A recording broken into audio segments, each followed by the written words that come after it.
द्वादशी नाम की तिथि, गुरुवार, हस्त नाम का नक्षत्र, कुंभक नाम का योग, कोलव नाम का कर्ण और कन्या राशि पर भगवान चंद्रमा।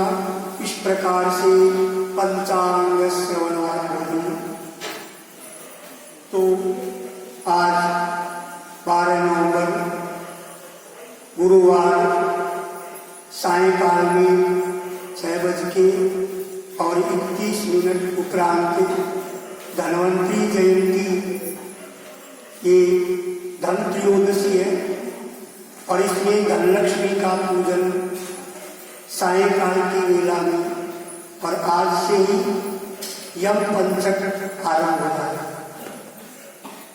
तो यम के निमित्त दीपदान का सायंकाल की वेला का महत्व होने के कारण ये प्रदोष व्यापिनी धन त्रयोदशी, ये धनतेरस का प्रसिद्ध पर्व आज ही सायंकाल में और इसका शुभ समय है। धूप 14 और दीपमालिका महालक्ष्मी पूजन शनिवार को परसों 21। कृष्णाय वासुदेवाय देवकी नंदनाय क्यों घबरावे, सिर पर श्री गोपाल गोपाल लगावे, मारा मनवा क्यों घबरावे, क्यों पछतावे, सिर पर श्री गोपाल गोपाल लगावे, निज करनी मैं याद करूं तो जीव घबरावे, प्रभु की महिमा सुन सुन मन में धीरज आवे, मारा मनवा क्यों घबरावे, मारा जीवड़ा क्यों घबरावे, सिर पर श्री गोपाल गोपाल लगावे, मारा मनवा क्यों घबरावे, जीवड़ा क्यों घबरावे, सिर पर श्री गोपाल गोपाल लगावे, शरणागत की बात तो सब ही में आवे, त्रिलोकी को नाथ लाज हरि नाय गमावे, मारा मनवा क्यों घबरावे, मारा जीवड़ा क्यों घबरावे, सिर पर श्री गोपाल गोपाल लगावे, मारा मनवा क्यों घबरावे, जीवड़ा क्यों घबरावे, जो कोई अनन्य चित्त से हरि को ध्यान लगावे, वाके घर को योग क्षेम हरि आप निभावे, मारा मनवा क्यों घबरावे, जीवड़ा क्यों घबरावे, श्री गोपाल बोलो भक्तवत्सल भगवान की। श्री सत्यनारायण राजा पति से कहने लगे, राजन, इंद्रादिक सारे देवता, पितर और देवते इनको अपनी ओर आते हुए देख करके भय से कंपायमान होकर के भगवान स्तुति यानी विष्णु की स्तुति प्रार्थना करने लगे। भगवान नारायण की स्तुति प्रार्थना करते हुए देवताओं ने बारंबार हाथ जोड़ करके भगवान के अनेक नाम अनेक स्तोत्रों के द्वारा प्रार्थना की। देवता भगवान से कहने लगे कि मत से पूर्व में आदि नाना स्वरूपों से भक्तों के कार्य के लिए उद्यत और दुख को दूर करने वाले हे नारायण, आपके चरणों में दंडवत प्रणाम स्वीकार। ब्रह्मा विष्णु और शिव स्वरूप धारण करके जगत की सृष्टि, पालन और संहार, गदा, शंख, पद्म और चक्र हाथों में धारण करने वाले आपको दंडवत प्रणाम स्वीकार। भगवान शीघ्र पहुंचे, बोलो भक्तों भगवान। अब इसके बाद में अरुण के अनुज, यानी अरुण का अनुज है गरुड़, और गरुड़ के प्रचंड पंख, उन पंखों की हवा से पीड़ित बादल उड़ने लगे इधर उधर, देखते आकाश में मेघों के समान उड़ने लगे।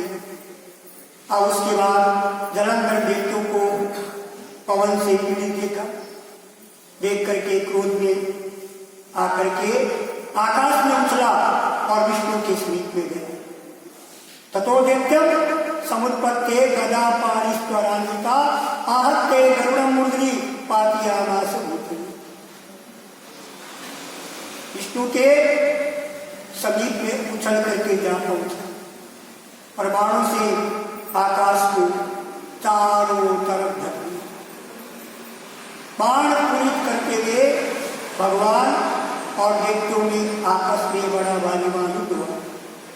विष्णु ने अपने बाणों से दैत्यों के छत्र, धनुष और घोड़े और उसके भी हृदय में एक बाण मारा। उसके बाद दैत्य गदा हाथ में ली और शीघ्र उछल करके गरुड़ के मस्तक में मार करके उसको पृथ्वी में गिराया। भगवान विष्णु ने इस सारा खगोल देखा, देख करके भगवान विष्णु हंसे और हंस करके जलंधर की गदा को अपने खड़ग से काटना। अब उसने क्रोध में आकर के विष्णु के हृदय में बड़े भारी जोर से प्रबल गुस्सा मारा और वे दोनों बलि आपस में बाहु युद्ध करने लगे, बल युद्ध होने लगा। यानी जो भी जिस प्रकार से अपने दांव पेश करने लगे, बाहु से, घुटनों से पृथ्वी को शब्दायमान करते हुए युद्ध करने लगे। अब ये दोनों बहुत देर तक सुंदर युद्ध किया तो प्रतापवान विष्णु मेष के समान, यानी मेघ जो गर्जना करता है ना, तो मेघ के समान गंभीर वाणी में भगवान ने दैत्य से कहा। विष्णु ने कहा, हे दैत्येंद्र, तुम्हारे ऊपर मैं बहुत प्रसन्न, वरम वर्य दैत्येंद्र प्रीतोष्मी तव विक्रमात् अधेयम अपि ते दग्नि यते मनसि वर्तते। भगवान विष्णु ने कहा, दैत्येंद्र, तुम्हारे ऊपर मैं प्रसन्न हूं, तो वर मांग, मैं तुम्हारे पराक्रम से बहुत प्रसन्न हूं। न देने योग्य भी यदि तेरे मन में कोई इच्छा होगी तो उसको मैं तुझे दे दूं। भगवान की बात को सुनकर के जलंधर ने कहा कि हे भगीपति, यदि भावुकम पुष्टोसी वरम एकम ददस्तु। यदि आप मुझ पर प्रसन्न है तो मुझे एक वरदान दीजिए। मद भगिन्यासाध्यम त्वं मद दिए षड्गणोवस।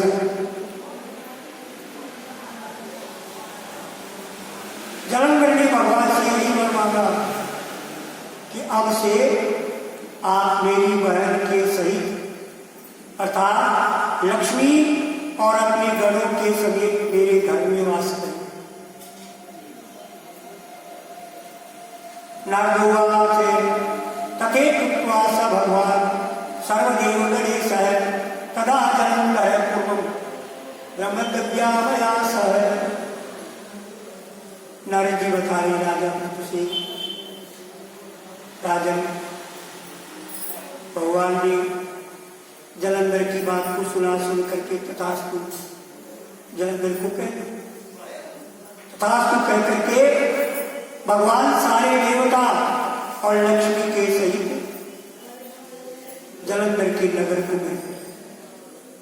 महाबाहु जलंधर देवताओं के अधिकारों पर दैत्यों को इसका नगरवासी बनाया। नगरवासी न कोई दुर्बल न कोई दरिद्री और कोई आपका कहां से आगमन हुआ?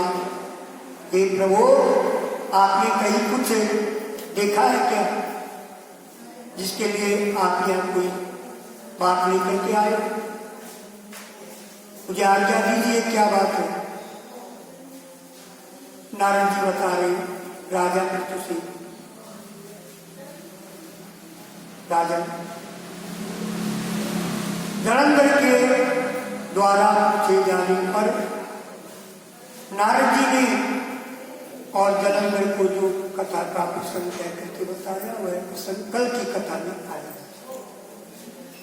पद्मपुराणे कार्तिक मास में एकादशोऽध्याये आनंद भगवान श्रीमन्नारायण भगवान श्री कृष्ण